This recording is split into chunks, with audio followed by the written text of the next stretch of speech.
What's up, guys? We spent the day at Jed Hornbeek's house.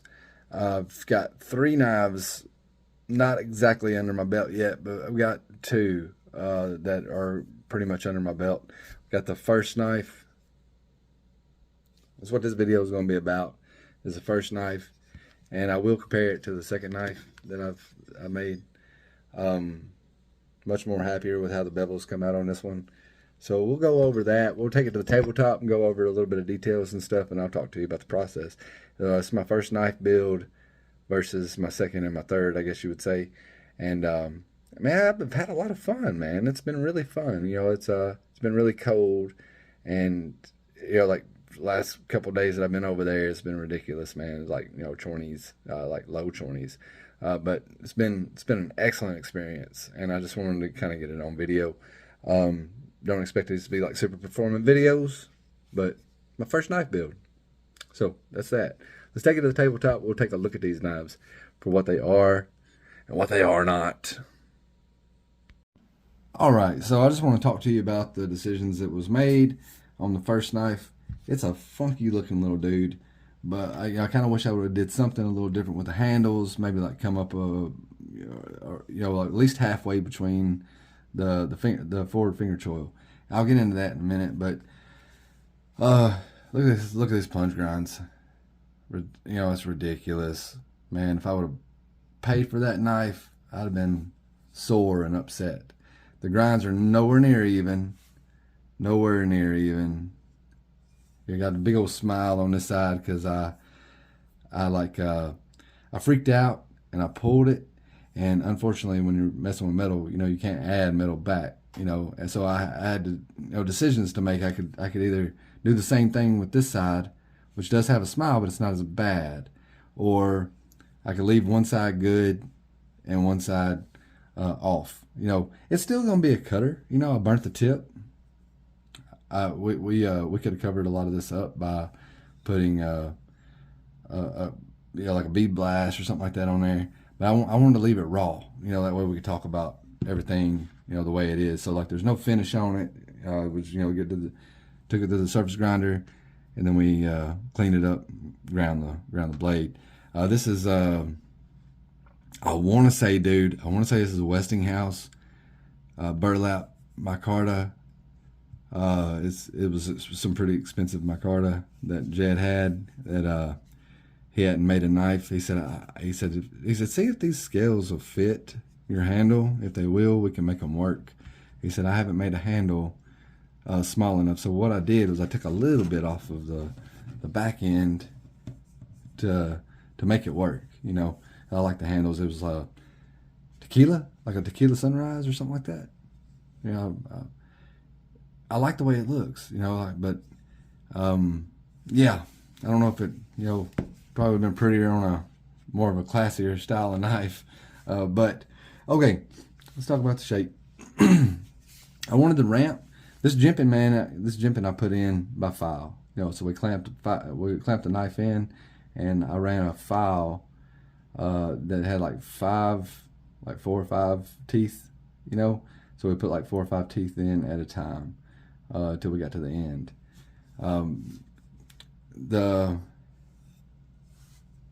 The fuller, I guess you would say, that was a mill. I needed to learn how to use the mill, so we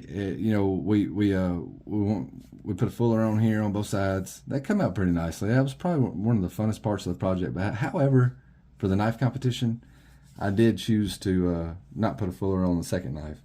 Okay.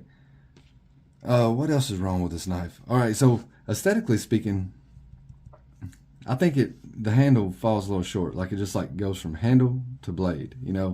I think if we would have, if I would have made the handle a little thinner, like in thinner profile, then it would have bled, it would have transferred a little nicer, and maybe instead of doing this like cut off right here, like kind of played with the geometry of the knife itself, and did some sort of design up here, like maybe not cut it off back here. Like it actually would feel a lot better in hand If you do the choke up, you got a pretty steep drop there. You can feel it in hand. Like if it's comfortable, but it's not perfect. It's not going anywhere. Like the important stuff is covered. And I'm proud of that. But it could be better. So the things I've learned off of this knife, and I can't use this knife for the competition, but the things I've learned off this knife build, I kind of transferred into the. Oh, excuse me. I transferred into the second. I do like the contouring. We got a swell here in the center. There's a swell right here. Kind of harder to see, but there is a little bit of a hump on both sides, and it feels really good in hand. In my hand. In somebody else's hand, might not feel so good. But I didn't make this knife for anybody else in mind except for me. So like the inner grip is perfect for me. You know what I mean? I do like the way it feels. I like the way every grip feels. Like every grip that I can put the knife in my hand. I like the way it does. All right, so like when I was playing around with this tip here, I wound up deciding to cut a little bit of that off, and wasn't no real reason. But like it kind of got that 940 reverse tanto type of vibe going on with it. It just had so much belly that it kind of looked odd. It still kind of looks odd. It's an odd knife, but I like it, man. Like it's got enough forward weight the way it is that I believe that it could do some chopping for you, but I don't think that's where it's going to excel. It's a pretty small knife for that. It's got a 4. Just a second.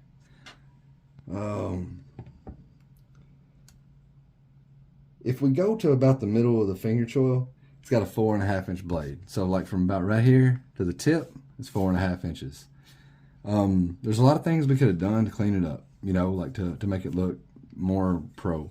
But I wanted to show you all the faults. Not only did I want to show you all the faults, but I wanted to document all the faults. I wanted to talk about all the things I'm happy with and disappointed with. That way, when I go back and make another knife in the future, this won't be a thing I can do every day because of the work I do, the job that I do. It doesn't have me home that often. So I'm on vacation this week, so I was able to get some stuff done. Weather, I would have got a lot more done if it hadn't been for the weather. But this snowmageddon in the south, 2024, everybody lives down here will know exactly what I'm talking about. All right, so that's complete. We got to build a sheath for it. I did 225 hardware. Gonna do the same thing on all the knives that I'm making. So you can take the handles off, and you can clean the knife up, or I can clean the knife up, I guess you would say. But yeah, very happy with the forward choil on this one. I may end up putting a sharpening choil in here. That way, it would clean that up a little bit. And then, like if I was to add a sharpening choil right here, I could clean up that plunge line a little bit. Give me an opportunity to be able to do that. It wouldn't look so obvious. You'd still be able to tell, but it wouldn't look so obvious. And then maybe finish it up with some sort of bead blast or something. You got some different kinds of medias that he uses. Pick something and roll with it, or I may do an apocalyptic finish on it. I kind of like those anyway. So moving from this one, and I'm gonna move the camera out that way we can get both of them in frame. Moving from this one, we got this one. It's I did all the work on this knife, dude. I want to say, if I'm not mistaken, I want to say it was like probably about 7 hours altogether, which is a long time for a knife maker. Like a real knife maker can, pump out more knives than that. But it was, being my first build, it took a while. I think it took about 4 hours one day and about 3 hours the next, the other day that I went over to finish it up. And that's all right, man. That's cool. So this one right here, I've already got 7 hours in. I ain't got a handle on it. You know, maybe even 8 hours in. You know, I spent, but I like today, man, we were thawing out as we went. You know, it was kind of funny. But I did take my time on the bevels, and did they come out perfect? No. You know, like no, they didn't come out perfect. But they are a hell. You know, like they're a hell of a lot better than the first knife. But I bumped. You can see where I ran into the plunge back here. So like that's not perfect. But they're pretty even. You know, like if you was to, for those who know, you look straight down it, and it's not bad. You know, it could be a lot worse, and I'm not sure if I'm giving you the angle that you need. So sorry about that, but it's a lot. It looks a lot better than this one. This one's pretty ridiculous, but again, I'm not sure if I'm giving you the angle that you need. But anyway, you know, even overall, man, I'm happy with this one. You know, being my first knife and stuff. Like Jed's like, I won't say my first knife. So on this one, I decided not to put any jimping on at all. And the reason being was because it was kind of accidental, but the thumb ramp works like really well when you choke up, and it also works pretty well when you come back on the handle. This one will have about a 1/2 inch more blade, maybe a little bit more than that. This one's going to be about 3/4 of an inch longer than this one. So this right now, this will probably be the knife that gets sent to the competition. It's got more of a traditional style, just drop point. I want to do something simple, a simple design. You know what I mean? Not necessarily simple work, but like simple design. I want to do something. This one was kind of complicated. You know, just the way the geometry was on the design. Yeah, it was kind of complicated. This one I wanted to keep as simple as possible. You know, that way I wouldn't screw it up. But regardless, or I wouldn't screw it up, but have less of a chance of screwing it up. This one so far is, I think, will probably be the best bushcraft knife. It still falls into the range. I think it's 5 1/4 inch blade, if I'm not mistaken, and that'll be to about halfway in the forward finger choil. And the overall length on this one is 10 1/4 exactly. And the overall length on the first one is 9.5. Just a smidgen over 9.5, man. Maybe like, I don't know, 9 9/16, some shit like that. But all right, third knife gonna be somewhere in between. And if the grinds turn out okay on this one may be the one that goes.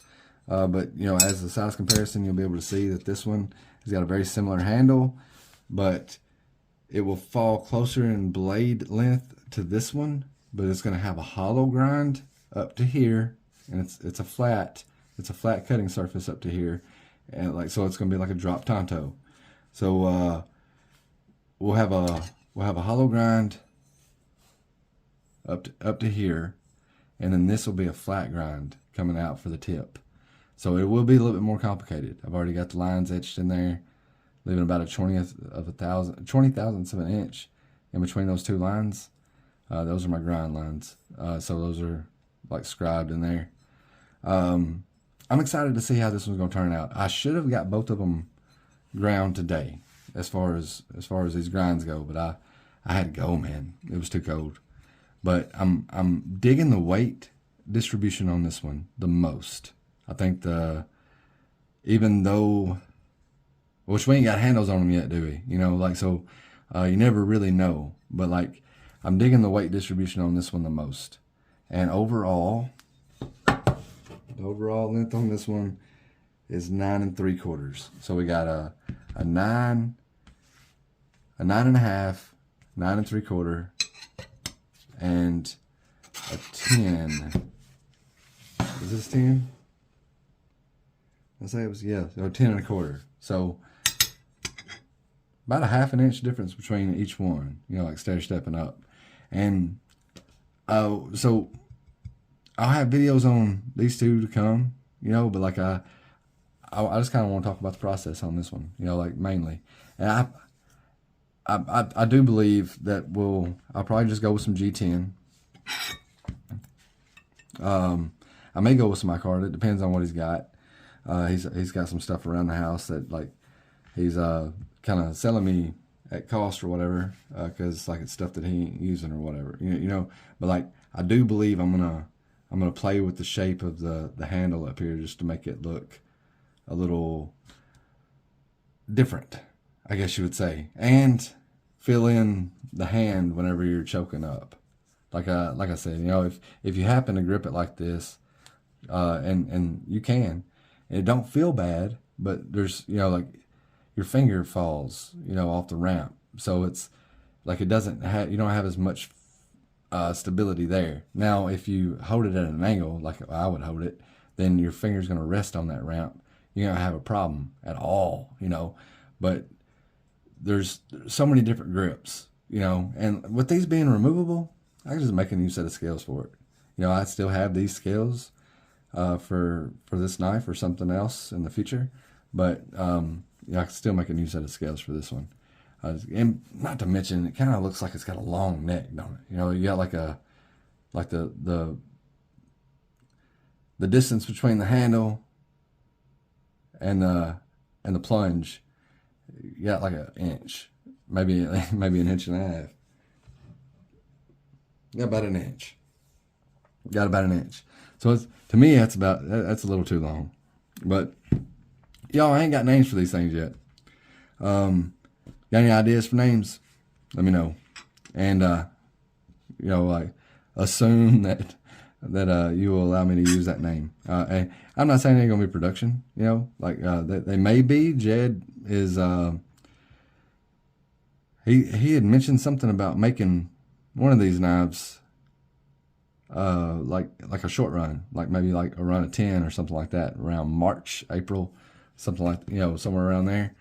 And I'm totally okay with that. But they don't have names yet. I can't. I'm terrible at coming up with names and stuff. But if you got any ideas for names that remind you of anything, let me know. And I guess that's it for now, man. Which do you guys have? I mean, like you have to use your imagination on these, and I understand. But do you have a preference? Like, is there one you like more than the other?